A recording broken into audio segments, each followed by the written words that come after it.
These drivers lost control at very high speeds. The result was tragic for one driver and fortunate for the others. But why? What made the difference between walking away and being carried away? The answer can be found in some of the most basic laws of the physical universe.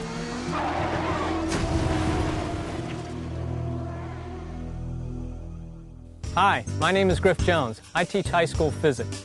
And behind me is the Insurance Institute for Highway Safety's Vehicle Research Center. It's a fascinating place where research engineers assess the crash performance of vehicles by running tests, and where they evaluate new technologies to prevent injuries, like this state-of-the-art head protection system. What's exciting for me is that this is a laboratory of practical applications in the subject I teach. And because they're set up here to crash cars and analyze those crashes, this research center provides a perfect venue for illustrating the physical laws that govern the outcome of car crashes. So follow me, and for the next few minutes, I'll take you behind the scenes where we can explore the basic science behind vehicle crashes. Let's learn about car crashes and physics. Why'd this dummy get left behind? It's called inertia, the property of matter that causes it to resist any change in its state of motion. Galileo introduced the concept in the late 1500s, and almost 100 years later, Newton used this idea to formulate his first law of motion, the law of inertia. It's why the dummy fell off the back of the truck. It was at rest, and it wanted to remain at rest. That's inertia. It's the same property that keeps the china on the table as you pull the tablecloth out from under it.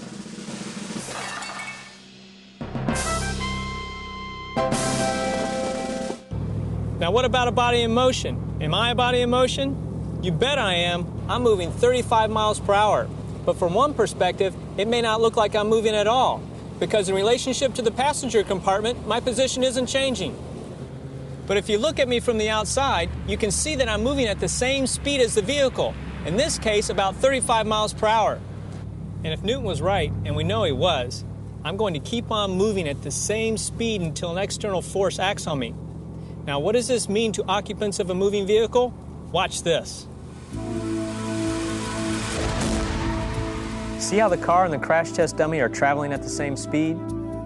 Now watch what happens when the car crashes into the barrier. The front end of the car is crushing and absorbing energy, which slows down the rest of the car. But the dummy inside keeps on moving at its original speed until it strikes the steering wheel and windshield. This is because the dummy is a body in motion traveling at 35 miles per hour and remains traveling 35 miles per hour in the same direction until acted upon by an outside force. In this case, it's the impact of the steering wheel and windshield that applies the force that overcomes the dummy's inertia. Inertia is one reason that seatbelts are so important. Inertia is one reason that you want to be tied to the vehicle during a crash. If you're wearing your seatbelt, you slow down with the occupant compartment as the vehicle's front end does its job of crumpling and absorbing crash forces. Later, we'll talk about how some vehicles' front ends, or crumple zones, do a better job of absorbing crash forces than others. But for now, let's get back to Newton. He explained the relationship between crash forces and inertia in his second law, and the way it's often expressed is F equals ma. The force F is what's needed to move the mass m with the acceleration a. Newton wrote it this way. It's the same thing. Acceleration is the rate at which the velocity changes. But if I multiply each side of the equation by t, I get force times time equals mass times a change in velocity.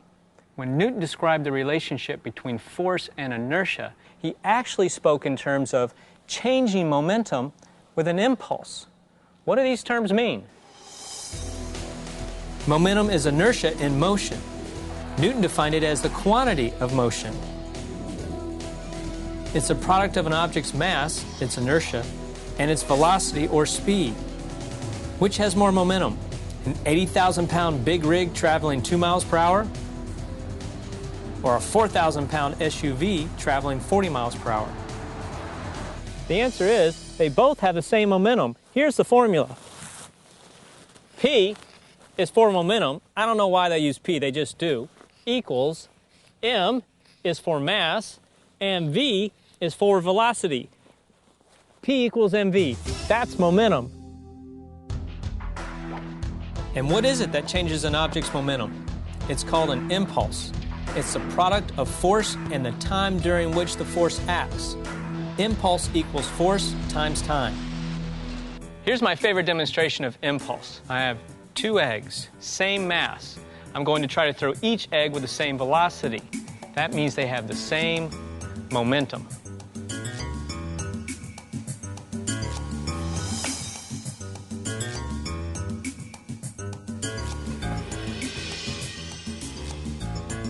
If the impulses were equal, why do we have such dramatically different results?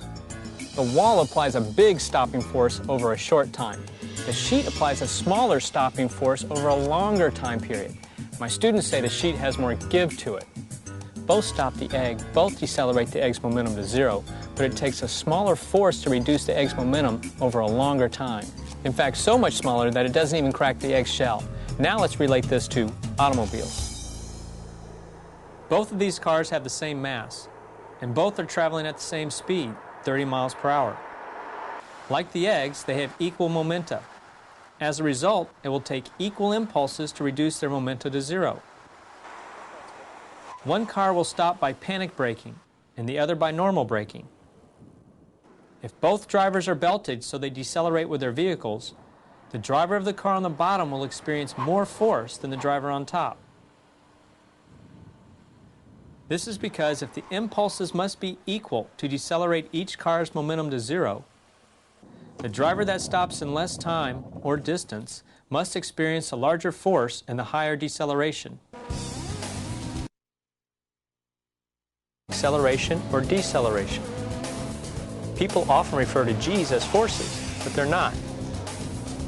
Fighter pilots can feel as many as 9 G's when accelerating during extreme maneuvers, and astronauts have felt as many as 11.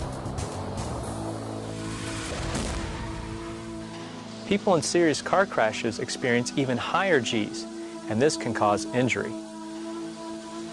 Now consider what happens when a car traveling 30 miles per hour hits a rigid wall, which shortens the stopping time or distance much more than panic braking. Let's again assume the driver is belted and decelerates with the passenger compartment. And let's also assume the car's front end crushes 1 foot with uniform deceleration of the passenger compartment throughout the crash. In this crash, the driver would experience 30 G's. However, if the vehicle's front end was less stiff, so it crushed 2 feet instead of 1, the deceleration would be cut in half to 15 G's. This is because the crush distance, or the time the force is acting on the driver, is doubled. Extending the time of impact is the basis for many of the ideas about keeping people safe in crashes.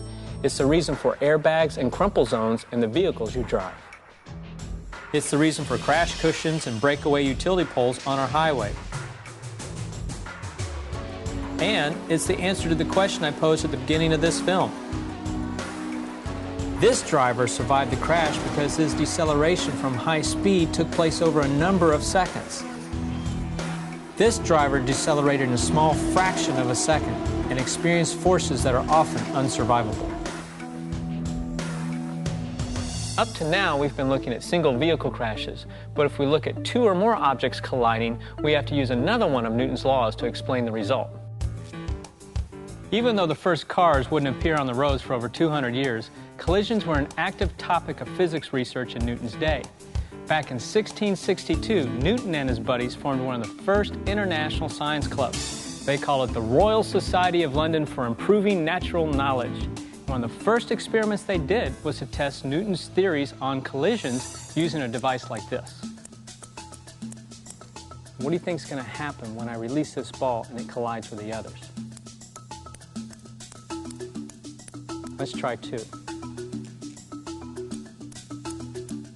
It's as if something about the collision is remembered or saved. Newton theorized that the total quantity of motion, which he called momentum, doesn't change, it's conserved. This became known as the law of conservation of momentum, and it's one of the cornerstone principles of modern physics.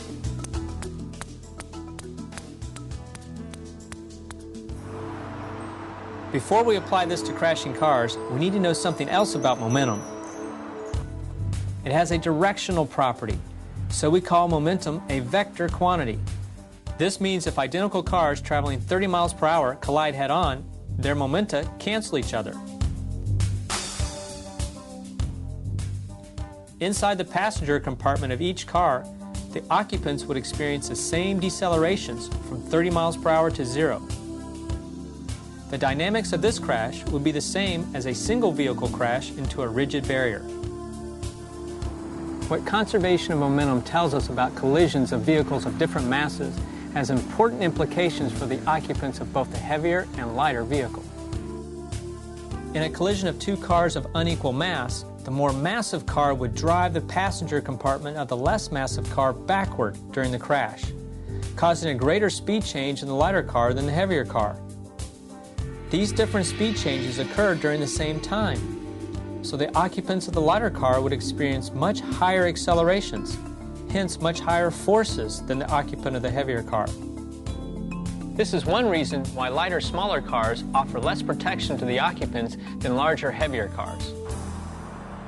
There's a difference between weight and size advantage in car crashes. Size helps you in all kinds of crashes. Weight is primarily an advantage in a crash with another vehicle.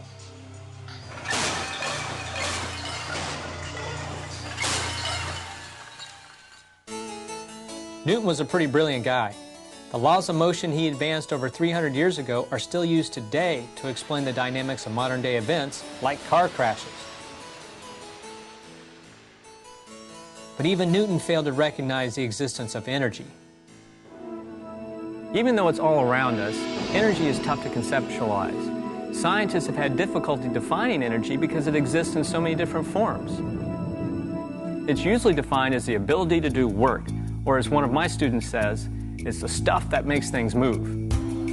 Energy comes in many forms. There's radiant, electrical, chemical, thermal, and nuclear energy. In relating the concept of energy to car crashes, though, we are mostly concerned with motion-related energy, kinetic energy. Moving objects have kinetic energy. A baseball thrown to a batter, a diver heading toward the water, an airplane flying through the sky, a car traveling down the highway, all have kinetic energy.